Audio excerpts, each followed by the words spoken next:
Hello friend, welcome to study 18 YouTube channel. दोस्तों, study 18 के YouTube channel में आप सभी का स्वागत है।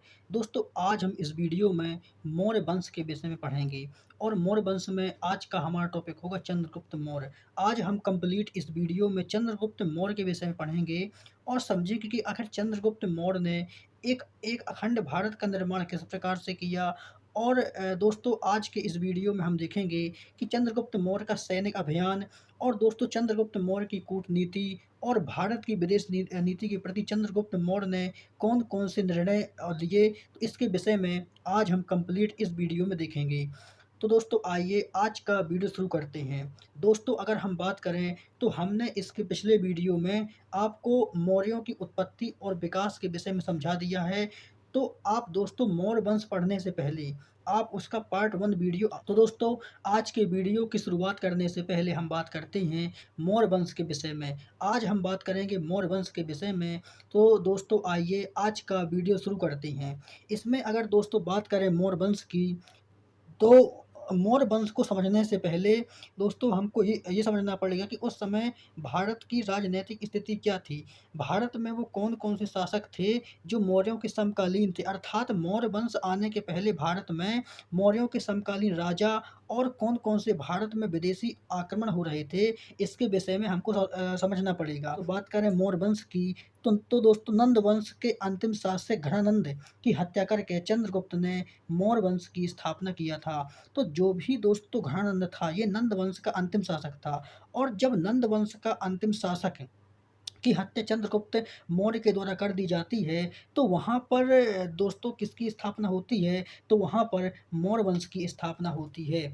और मौर्यों को समझने से पहले दोस्तों नंदों के विषय में समझते हैं, है ना? मौर्यों को समझने से पहले नंदों के विषय में समझते हैं। तो अगर हम नंदों के विषय में और समझने की कोशिश करें, तो जो दोस्तों नंद वंश था, तो नंदों का अंतिम शासक कौन था? तो जो नंदों का अंतिम शासक था, उसका नाम था घनानंद। और इसी का भारत में क्या था दोस्तों, इसी का भारत में राज चल रहा था, मतलब इसी का भारत में शासन चल रहा था। जो भी दोस्तों नंद वंश का अंतिम शासक था, उसका नाम था घनानंद और इसी का भारत में शासन चल रहा था। और अगर हम उस समय के भारत की बात करें, तो उस समय यहाँ के रीजन में और मगध के नंदों का शासन चल रहा था और यहाँ पर दोस्तों लगातार विदेशी आक्रमण हो रहे थे। जो भी भारत की पश्चिमी बाउंड्री थी, तो भारत की पश्चिमी बाउंड्री से लगातार विदेशी आक्रमण हो रहे थे। और यहाँ पर अगर आप भारत के मैप में देखने की कोशिश करें, तो यहाँ पर नंदों का शासन चल रहा था। तो भारत की पश्चिमी सीमा पर लगातार यूनानी जिसका दोस्तों तो यूनानियों का आक्रमण हो रहा था। जो भी भारत की पश्चिमी सीमा थी, तो भारत की पश्चिमी सीमा पर जो यूनानी थे उनका लगातार विदेशी आक्रमण हो रहा था। और अगर हम इसमें बात करें, तो जितने भी विदेशी आक्रमण हुए हैं, वो भारत की पश्चिमी सीमा से हुए हैं। हमेशा दोस्तों भारत की पश्चिमी सीमा से लगातार विदेशी आक्रमण होते रहे हैं। तो उस समय जिस समय मौर्य वंश था, तो अगर हम उस समय की बात करें, तो जब भारत में नंद वंश का शासन चल रहा था, तो नंद वंश के शासन के दौरान जो भारत की पश्चिमी सीमा थी, जो भी विदेशी आक्रमण थे, तो यूनानियों के विदेशी आक्रमण लगातार वहाँ पर बढ़ रहे थे। तो जब यहाँ पर लगातार दोस्तों यूनानियों के आक्रमण हो रहे थे, तो वहीं पर पश्चिम में एक दोस्तों विश्वविद्यालय पड़ता है, उसका नाम था तक्षशिला विश्वविद्यालय और वहाँ के आचार्य थे विष्णुगुप्त अर्थात चाणक्य। तो जो वहाँ पर लगातार विदेशी आक्रमण हो रहे थे, आज जो दोस्तों विश्वविद्यालय है, आज वो भारत के पश्चिमी क्षेत्र मतलब पाकिस्तान में पड़ता है। तो पाकिस्तान भारत की पश्चिमी सीमा पर है, तो वहाँ पर तक्षशिला विश्वविद्यालय पड़ता है। वहाँ के आचार्य कौन थे? तो वहाँ के आचार्य चाणक्य या विष्णुगुप्त थे। तो जैसे ही भारत में विदेशी आक्रमण होते हैं, तो वहाँ के आचार्य को भी विदेशी आक्रमणों का सामना करना पड़ता है। इसके बाद जो यहाँ पर दोस्तों जो घटना घटित होती है, वो क्या होती है? तक्षशिला, है ना? तक्षशिला भारत के पश्चिमी क्षेत्र में था, जो विश्वविद्यालय था और वहाँ के आचार्य चाणक्य थे। कौन थे? तो वहाँ के आचार्य चाणक्य थे। वो घनानंद के दरबार में ये बताने के लिए जाते हैं कि यूनानी जो विदेशी आक्रमण हो रहे हैं उनको रोका जाए। तो केवल जो विष्णुगुप्त थे और चाणक्य थे, वो घनानंद के दरबार में इसीलिए गए थे, वह केवल ये बताने के लिए गए थे कि जो भी भारत में विदेशी आक्रमण हो रहे हैं, तो उनको रोका जाए और भारत की पश्चिमी सीमा को विदेशी आक्रमणों से मुक्ति दिलाई जाए। तो यह बात सुनते ही जो भारत में दोस्तों नंद वंश था, उसका जो राजा था घनानंद, वह यह बात सुनते ही गुस्सा हो जाता है और चाणक्य का अपमान कर देता है। तो वहाँ पर चाणक्य दोस्तों उसके दरबार में यही बताने गए थे कि जो भी भारत में विदेशी आक्रमण हो रहे हैं और भारत की जो पश्चिमी बाउंड्री है, वो विदेशी आक्रमणों से भरी पड़ी है। उसमें कभी दोस्तों कोई भी विदेशी आक्रमण जो हो रहे हैं, उसको रोकने के लिए उसके दरबार में जाते हैं और उसको रोकने के लिए कहते हैं। इससे वहाँ का राजा अपना अपमान समझता है और वह चाणक्य का अपमान कर देता है। इसके बाद हम आगे बात करते हैं। तो इसके बाद बात करते हैं कि चाणक्य जो घनानंद का मूल वंश और अंत करने का फैसला कर लेते। जब घनानंद चाणक्य का अपमान कर देता है, तो इससे भी चाणक्य अपने को अपमानित समझते हैं और वे घनानंद के मूल वंश समेत अंत करने का निश्चय कर लेते हैं। और यहाँ पर दोस्तों जो चाणक्य था, वो चाणक्य का विवाद घनानंद से हो जाता है।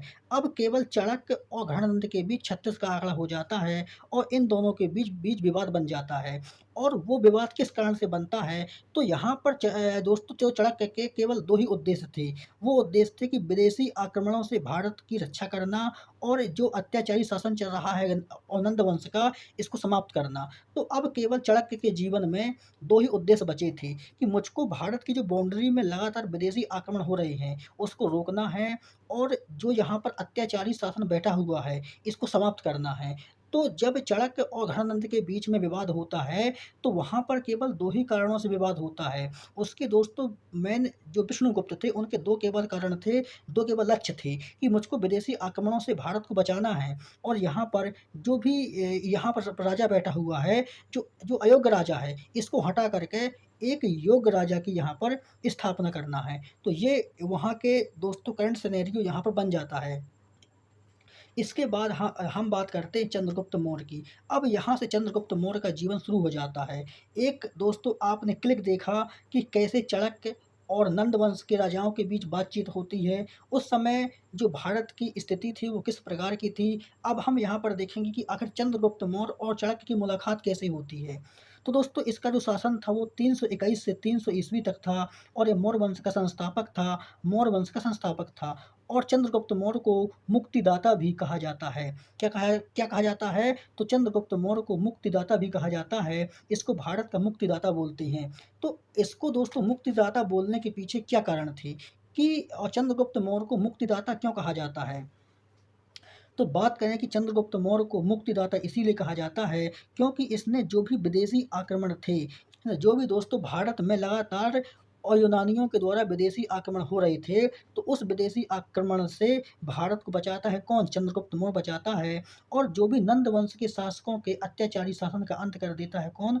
तो चंद्रगुप्त मौर्य। तो चंद्रगुप्त मौर्य को इसीलिए भारत का मुक्तिदाता कहा जाता है क्योंकि इसने उस समय जो भारत के समक्ष दोस्तों समस्याएँ थी, तो उस समय के भारत के समक्ष 2 बहुत बड़ी समस्याएँ थी, तो उन 2 बहुत बड़ी समस्याओं से भारत को आज़ादी प्रदान करता है कौन? चंद्रगुप्त मौर्य। एक तो विदेशी जो शासन थे उनका अंत कर देता है और यहाँ पर नंदों का अंत करके वहाँ पर मौर्य साम्राज्य की स्थापना करता है। इसके बाद हम दोस्तों बात करते हैं चाणक्य की। तो चाणक्य की मुलाकात चंद्रगुप्त मौर्य से राजकीलम खेल खेलते समय होती है और उस बालक से चाणक्य बहुत अधिक प्रभावित हो जाते हैं और जब उस बालक से चाणक्य बहुत अधिक प्रभावित हो जाते हैं, तो उस बालक को लेकर के दोस्तों कहाँ पर आते हैं? तो तक्षशिला विश्वविद्यालय में लेकर के आते हैं। वहाँ पर 7-8 वर्ष उस बालक को शिक्षित करते हैं। वहाँ पर राजनीति, विज्ञान, कूटनीति और कौशल किसकी? राजनीति की, विज्ञान की, कूटनीति और कौशल, तो इन चीज़ों की शिक्षा वहाँ पर चाणक्य के माध्यम से चंद्रगुप्त मौर्य को दी जाती है। और जब चंद्रगुप्त मौर्य पूर्ण तरह से शिक्षित हो जाते हैं, योग्य हो जाते हैं, दोस्तों राजनीति में एक्टिव हो जाते हैं, विज्ञान कला कौशल को सीख जाते हैं, तो उसके बाद फिर चाणक्य के माध्यम से चंद्रगुप्त मौर्य को दोस्तों युद्ध के लिए तैयार किया जाता है। इसके बाद हम आगे बात करते हैं। तो इसके बाद दोस्तों बात करते हैं, है ना? तो इसके बाद दोस्तों तो बात करते हैं चंद्रगुप्त मौर्य का सैनिक अभियान। जब दोस्तों तो जो चंद्रगुप्त मौर्य वो पढ़ लिख लेते हैं और 7-8 साल दोस्तों शिक्षित हो जाती हैं और दोस्तों विश्वविद्यालय में कला, कौशल, विज्ञान की शिक्षा प्राप्त कर लेती हैं। तो अब चंद्रगुप्त मौर्य के सामने साम्राज्य विस्तार और सैनिक अभियान की बात आती है, जिसके लिए चाणक्य ने उनको तैयार किया था। अब वो घड़ी आ जाती है जब चंद्रगुप्त मौर्य को अपना सैनिक अभियान चालू करना है। तो यहाँ से दोस्तों चंद्रगुप्त मौर्य दोस्तों अपनी सेना के साथ और एक से एक दोस्तों राज्यों को रौंदते हुए भारत में अखंड भारत की शुरुआत करेंगे।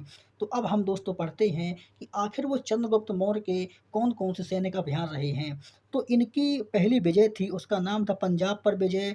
दूसरी जो इनकी विजय थी, वो थी दोस्तों मगध पर विजय और तीसरी थी जम्बूद्वीप पर विजय और चौथी थी सेल्यूकस से संघर्ष। तो यहाँ पर चंद्रगुप्त मौर्य के जीवन काल में केवल 4 घटनाएँ होती हैं। वो सबसे पहले पंजाब पर विजय करते हैं, तो जब वो पंजाब पर विजय करते हैं, तो उस समय पंजाब पर विदेशी का शासन चल रहा था और विदेशियों की बात करें तो उस समय दोस्तों वहाँ पर यूनानियों का शासन चल रहा था और मगध पर घनंद का शासन था और जम्बू द्वीप पर दोस्तों जम्बू राजाओं से संघर्ष हुआ और सेल्यूकस से संघर्ष के दौरान सिकंदर का सेनापति था सेल्यूकस। तो जो सिकंदर का सेनापति सेल्यूकस था, तो उससे यहाँ पर चंद्रगुप्त मौर्य का संघर्ष होता है। तो यहाँ पर हम दोस्तों अब इनको बारी-बारी से पढ़ेंगे कि आखिर मगध पर विजय किस प्रकार से करते हैं, पंजाब पर अधिकार कैसे करते हैं, जम्बूद्वीप पर विजय किस प्रकार से करते हैं और सेल्यूकस से संघर्ष और इनका किस प्रकार से होता है। तो यहाँ पर हम दोस्तों बात करेंगे सबसे पहले पहले पंजाब पर विजय। अब हम यहाँ पर देखेंगे कि पंजाब पर विजय चंद्रगुप्त मौर्य की किस प्रकार से होती है। तो अगर हम बात करें दोस्तों, तो पंजाब पर विजय चंद्रगुप्त मौर्य की पहली विजय थी। मतलब मगध को जीतने के पहले सबसे पहले चंद्रगुप्त मौर्य ने पंजाब को जीता था। जब वहाँ पर पंजाब से धन, पैसा, संपत्ति और सेनाओं को एकत्रित कर लेते हैं, उसके बाद इनका मगध से संघर्ष होता है। तो अगर कोई पूछे कि चंद्रगुप्त मौर्य का पहला विजय कौन था? पहला जो दोस्तों विजय थी वो थी पंजाब पर विजय। तो दोस्तों अगर हम यहाँ पर बात करें कि दोस्तों चंद्रगुप्त मौर्य की पहली विजय पंजाब के लिए मानी जाती है। तो चंद्रगुप्त मौर्य की पहली विजय पंजाब पर विजय मानी जाती है। तो उस समय पंजाब में यूनानी राजाओं का और अधिकार था और यूनानी राजाओं में पंजाब की जनता त्रस्त हो चुकी थी। जो भी वहाँ पर दोस्तों विदेशी शासक चल रहे थे, तो पंजाब में विदेशी शासक इस प्रकार फैले हुए थे कि उन विदेशियों से पंजाब की जनता पूरी तरह से त्रस्त हो चुकी थी। और वहाँ पर दोस्तों क्या था कि पंजाब में वहाँ पर राजा फिलिप था और यहाँ पर चंद्रगुप्त मौर्य था। तो जैसे ही दोनों के बीच में संघर्ष होता है, तो इसमें फिलिप की हार होती है और चंद्रगुप्त मौर्य की जीत हो जाती है। मतलब कि जब यहाँ पर चंद्रगुप्त मौर्य विजयी होते हैं, तो पंजाब पर चंद्रगुप्त मौर्य का अधिकार हो जाता है। इसी को पंजाब विजय बोलते हैं और यह चंद्रगुप्त मौर्य की पहली विजय थी। और यहाँ पर जब चंद्रगुप्त मौर्य अपनी पहली विजय करते हैं, तो यहाँ से धन, सेना, रथ और घोड़े प्राप्त होते हैं, जिनका उपयोग वो आगे चल कर के और मगध की जीत के में करेंगे। जब वो दोस्तों मगध पर संघर्ष करेंगे, जब उनकी मगध पर विजय होगी, धन, सेना, रथ और घोड़े का इस्तेमाल वहाँ पर करेंगे वो। इसके बाद हम दोस्तों बात करते हैं नोट के विषय में। तो चंद्रगुप्त के जीवन की पंजाब विजय पहली विजय थी, इसके बाद वह मगध पर विजय करता है। तो दोस्तों हमने यहाँ पर देखा कि जो पंजाब विजय थी वो चंद्रगुप्त मौर्य के जीवन काल की पहली विजय थी। वो सबसे पहले पंजाब को जीतते हैं। पंजाब को जीतने के बाद वो दोस्तों मगध को जीतते हैं। इसके बाद हम दोस्तों मगध विजय के बारे में बात करते हैं। तो इसके बाद दोस्तों बात करते हैं मगध से संघर्ष, है ना? इसके बाद हम बात करते हैं मगध से संघर्ष। तो चंद्रगुप्त मौर्य की ये पहली पराजय भी थी। जैसे ही चंद्रगुप्त मौर्य दोस्तों पंजाब से विजय करके लौटते हैं, तो वहाँ पर वो एकदम से मगध पर संघर्ष कर देते हैं, मगध पर आक्रमण कर देते हैं और यही चंद्रगुप्त मौर्य की पहली भूल होती है और यहीं से चंद्रगुप्त मौर्य की पहली पराजय होती है। और इसका दोस्तों वर्णन बौद्ध ग्रंथ है दोस्तों महाबोधि वंश और जैन ग्रंथ है दोस्तों परिशिष्ट पर्वन। तो बौद्ध ग्रंथ महाबोधि वंश और जैन ग्रंथ परिशिष्ट पर्वन में इसका ज़िक्र किया गया है। जो भी दोस्तों मगध था तो मगध यहाँ पर विजयी तो यहाँ पर जो मगध की सेना है वो उसका जो दोस्तों सेनापति था उसका नाम था भद्रासाल और उस समय मगध की सेना पर 10,000 हाथी थे, 1 लाख घोड़े थे और 5,000 रथ थे। तो वहाँ पर दोस्तों मगध की सेना छोटी-मोटी सेना नहीं थी। एकदम दोस्तों मगध की सेना आधुनिक सेना थी और बहुत बड़ी उस समय की मगध की सेना मानी जाती है। यहाँ पर दोस्तों मगध की सेना में 10,000 हाथी थे, 1 लाख घोड़े थे और 5,000 रथ थे। तो इतनी विशाल सेना थी उस समय मगध की सेना, और इसका वर्णन जो मिलता है वो मिलिंद पन्नों में मिलता है। हमें इस पूरी मगध की सेना के बारे में उसमें विवरण दिया गया है। तो जब यहाँ पर चंद्रगुप्त मौर्य की पहली पराजय हो जाती है, तो वो अपनी पहली पराजय से सीख लेते हैं, और जब यहाँ पर वो पहली पराजय से सीख लेते हैं, तो अपनी पहली पराजय से सीख लेते हुए वह दोस्तों अपनी पहली गलती से सीख लेते हुए और चंद्रगुप्त दोबारा आक्रमण करते हैं। जब वह मगध पर दोबारा आक्रमण करते हैं, तो वो मगध को जीत लेते हैं। तो एक बार में वो मगध को हार जाते हैं, जब वह दूसरी बार पुनः मगध पर आक्रमण करते हैं, तो वह मगध को जीत लेते हैं। तो ये दोस्तों मगध की और चंद्रगुप्त मौर्य की दूसरी विजय होती है। पहली विजय पंजाब विजय थी और दूसरी विजय और चंद्रगुप्त मौर्य की मगध पर विजय मानी जाती है। इसके बाद और चंद्रगुप्त मौर्य की जो यहाँ पर जम्मू द्वीप पर विजय मानी जाती है। तो मगध के बाद चंद्रगुप्त का संघर्ष जम्मू द्वीप के राजाओं से होता है, और आखिर चंद्रगुप्त मौर्य जम्मू द्वीप पर भी विजय कर लेते हैं। इसके बाद हम दोस्तों बात करते हैं सैल्यूकस से संघर्ष। यहाँ पर जो मगध का लास्ट और अंतिम संघर्ष होता है, वो होता है सैल्यूकस से संघर्ष।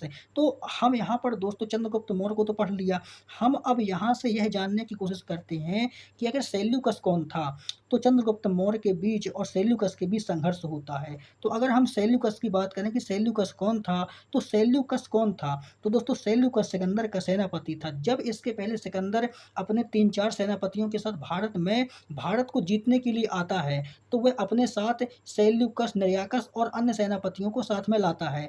तो सिकंदर का सेनापति था सैल्यूकस। तो सैल्यूकस और जब यहाँ पर चंद्रगुप्त मौर्य के बीच में संघर्ष होता है, तो दोस्तों इसमें क्या होता है? इसमें जो सैल्यूकस और फिर चंद्रगुप्त मौर्य की भी संधि हो जाती है। इसके बाद हम दोस्तों आगे बात करते हैं। तो इसके बाद दोस्तों तो हम बात करते हैं, जिस समय चंद्रगुप्त अपने साम्राज्य का विस्तार कर रहा था, उसी समय सैल्यूकस भी अपने प्रतिद्वंदियों से संघर्ष हो रहा था। मतलब कि देखो चंद्रगुप्त मौर्य और सैल्यूकस, ये दोनों दोस्तों आपस में एक दूसरे के समकालीन हैं, क्योंकि जब सिकंदर भारत पर आक्रमण करता है, तो उस समय भारत पे नंदों का शासन था और ये सिकंदर के साथ में भारत में आती हैं। लेकिन जब सिकंदर भारत से लौट जाता है, तो सिकंदर की बेबीलोन नामक स्थान पर मृत्यु हो जाती है। लेकिन जो राज्यों को सिकंदर ने भारत पे जीता था, जिन-जिन राज्यों को सिकंदर ने भारत पे जीता था, तो अब दोस्तों जो उसके सेनापति थे, तो उन सेनापतियों के बीच आपसी संघर्ष हो जाता है ना? जो भी सिकंदर ने जिन भी राज्यों को और यहाँ पर क्षेत्रों को जीता था, तो वहाँ पर जीतने के बाद और सिकंदर के जो सेनापति थे, तो उनके बीच में आपसी संघर्ष हो जाता है। जब उनके बीच में आपसी संघर्ष होता है, तो इस दोस्तों संघर्ष में जो सैल्यूकस होता है, आखिर वो सारे सेनापतियों को मार काट करके जीत जाता है। जब वो जीत जाता है, तो उसको पुनः दोस्तों याद आता है कि सिकंदर ने भारत में कुछ क्षेत्रों को जीता था। तो उन जीते हुए क्षेत्रों पर अधिकार करने के लिए सैल्यूकस पुनः भारत की ओर आता है। तो उस समय दोस्तों भारत पे क्या है, परिस्थिति बदल चुकी है। अब वहाँ पर नंदों का शासन नहीं है, अब यहाँ पर चंद्रगुप्त मौर्य का शासन है।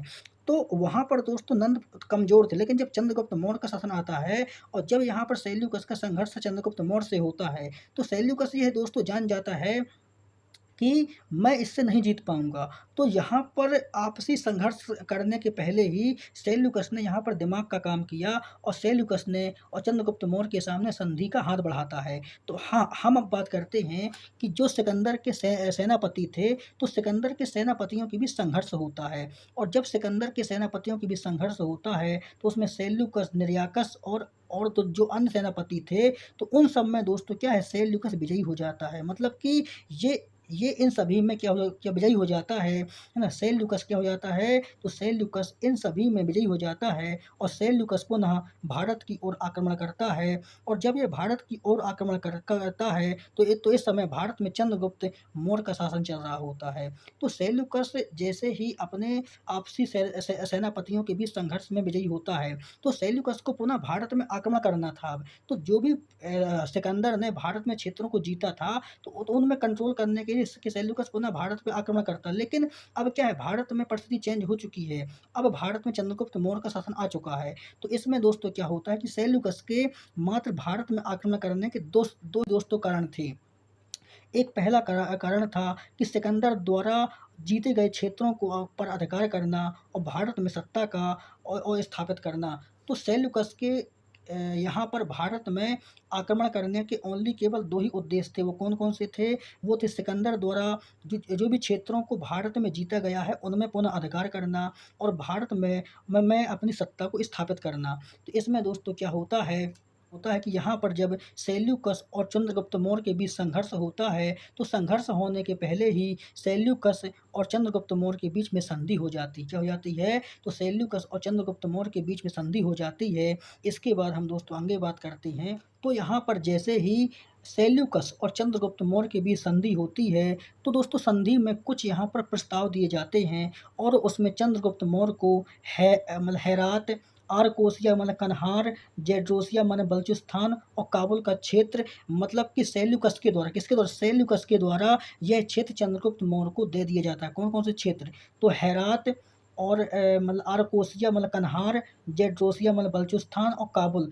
तो ये 3-4 क्षेत्र सेल्यूकस के द्वारा चंद्रगुप्त मौर्य को एक उपहार के स्वरूप में और दे दिए जाते हैं। तो इससे क्या होता है कि इससे जो सीमा थी मौर्य वंश की वह ईरान और अफ़गानिस्तान तक पहुँच जाती है। तो जैसे ही सेल्यूकस के द्वारा और संधि के रूप में चंद्रगुप्त मौर्य को ये 4 क्षेत्र और उपहार के स्वरूप में दिए जाते हैं, तो उसमें क्या होता है? तो उसमें जो मतलब कि बाउंड्री थी मौर्य वंश की, वो ईरान और अफ़गानिस्तान तक पहुँच जाती है। इसके अलावा सेल्यूकस ने अपनी पुत्री का जो विवाह है, वो चंद्रगुप्त मौर्य से कर दिया जाता है। तो यहाँ पर चंद्रगुप्त मौर्य को जो भी कुछ मतलब राज्य भी मिल जाते हैं और उसके अलावा सेल्यूकस ने अपनी पुत्री का विवाह चंद्रगुप्त मौर्य से कर देता है और इसके के अलावा क्या होता है? तो इसके अलावा सेल्यूकस एक राजदूत को और चंद्रगुप्त मौर्य के दरबार में भेजता है और जिसका नाम क्या था? तो जिसका नाम मेगास्थनीज था और वह यहाँ पर एक पुस्तक इंडिका की रचना करता है और इंडिका में ही संपूर्ण मौर्य साम्राज्य के बारे में बताया गया है।